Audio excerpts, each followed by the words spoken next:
দর্শক, বন্যা পরিস্থিতির সার্বিক খবর জানাতে সিলেট থেকে সরাসরি যুক্ত হচ্ছেন সহকর্মী প্রত্যুষ তালুকদার। আমরা কথা বলবো তার সাথে। প্রত্যুষ, আপনি তো সিলেটে আছেন, সেখানে বন্যা পরিস্থিতি, সর্বশেষ পরিস্থিতি জানাবেন এবং এই বন্যার কারণে মানুষকে কি কি ধরনের ভোগান্তি পোহাতে হচ্ছে তাদের কথা জানাবেন। দিশা, সারা দেশের মানুষ যখন ঈদের আনন্দ উপভোগ করছেন, ঠিক সেই সময়টায় সিলেটের মানুষের মনে ঈদের আনন্দ নেই। তারা আসলে বন্যায় ভোগান্তিতে রয়েছেন। তার কারণ হচ্ছে সিলেটের সবকটি উপজেলার নিচু এলাকাগুলো কিন্তু ইতিমধ্যে প্লাবিত হয়েছে এবং পানি উন্নয়ন বোর্ডের পক্ষ থেকে বলা হয়েছে গেল 3 দিনের উজানের ভারী বর্ষণ, যে কারণে আসলে প্লাবনের পানি বেড়েছে এবং মানুষ চরম ভোগান্তিতে রয়েছে। এরই মধ্যে সিলেটের পর্যটন স্পটগুলো কিন্তু বন্ধ করা হয়েছে দর্শনার্থীদের জন্য বন্যার ঝুঁকি বিবেচনায়।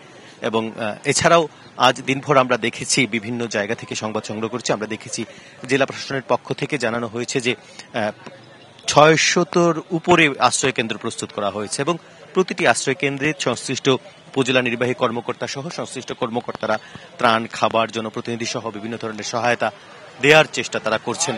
এবং আরেকটি বিষয় জানতে চাই, সকাল থেকে কিন্তু সিলেট সিটি কর্পোরেশনে যেহেতু বেশ নিচু এলাকাগুলোতে পানি ঢুকেছে, সেক্ষেত্রে সিটি কর্পোরেশনের মেয়র বিভিন্ন স্থান পরিদর্শন করেছেন এবং সিটি কর্পোরেশনের কর্মকর্তা কর্মচারীদের সব ধরনের ছুটি বাতিল করা হয়েছে।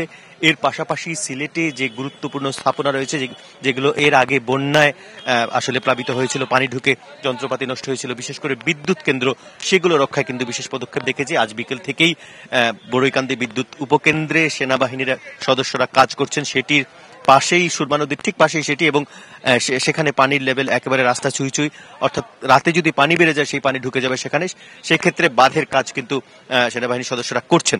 এছাড়াও কিছুক্ষণের মধ্যে সিলেট সিটি কর্পোরেশনে জরুরি একটি বৈঠক অনুষ্ঠিত হবে, যেখানে আসলে প্রশাসনের সর্বোচ্চ কর্মকর্তা এবং সিটি মেয়র উপস্থিত থাকবেন। সবকিছু মিলিয়ে কয়েক লক্ষ মানুষ পানিবন্দী রয়েছে এবং সাধারণ মানুষ অনেক দুর্ভোগে রয়েছে। মানুষের নৌকার সংকট রয়েছে, মানুষ ঘরবাড়ি থেকে অনেকে এখন পর্যন্ত আশ্রয় কেন্দ্রে যেতে পারেনি।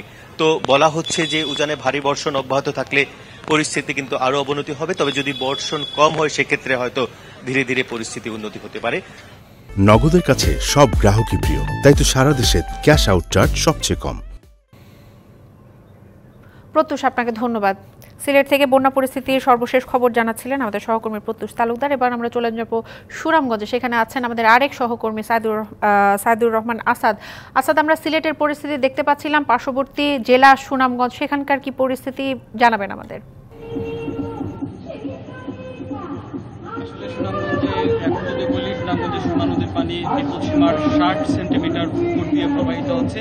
এছাড়াও গেল 24 ঘন্টায় সুনামগঞ্জে প্রায় 68 মিলিমিটার বৃষ্টিপাত রেকর্ড করা হয়েছে। এছাড়াও ভারতের চেরাপুঞ্জিতে 300 করা হয়েছে। এই যে বৃষ্টিপাত, সেই বৃষ্টিপাতের পানি কিন্তু সুনামগঞ্জ হয়ে হাওড়ে প্রবেশ করছে এবং অনেক নিম্নাঞ্চল প্লাবিত হয়েছে। ইতিমধ্যে তাহিরপুর সুনামগঞ্জের যে সড়ক, সেটি বন্ধ রয়েছে।